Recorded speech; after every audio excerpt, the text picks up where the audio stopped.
So I am back in grow a garden. তো আমি recently গ্রোয়ে গার্ডেনের অ্যাডমিন অফিসের একটা ভিডিও আপলোড করি, যেখানে কিনা ভিউজ হয়ে যায় 400, যেটা দেখার পর আমার রিয়াকশন ঠিক এমন ছিল। তো এখানে অনেকেই বলতেছে প্লিজ ভাই অ্যাড করেন, প্লিজ ভাই অ্যাড করেন। তো আমি যাদেরকে অ্যাড করতে পারি নাই তারা আমাকে অ্যাড করে দিও। কিছুদিন পর আমার এক্সাম, তো আমি হয়তো এখন ভিডিও আপলোড করতে পারবো না, তো তোমরা সাপোর্ট করিও যতদিন আমি ভিডিও আপলোড করব না। তো আমি তোমাদেরকে এই বড় বড় প্লান্টস গুলো কিভাবে করব আর এই রেড ফক্সটা দিয়ে ট্রেড করব।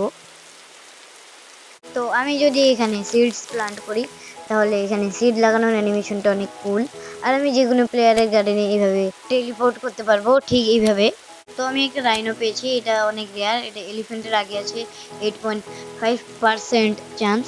তো আমি এটা এগ থেকে পেয়েছি, তো তোমাদেরকে প্রুফ দেখাই। তো আমি রিসেন্টলি রেড ফক্সের ভিডিওটা আপলোড করি, যেখানে কিনা এই দুইটা এগ ছিল, তার মানে বোঝা গেল যে এটা আমি এগ থেকেই পেয়েছি। তো আজকের ভিডিওটা এখানেই শেষ, বাই বাই।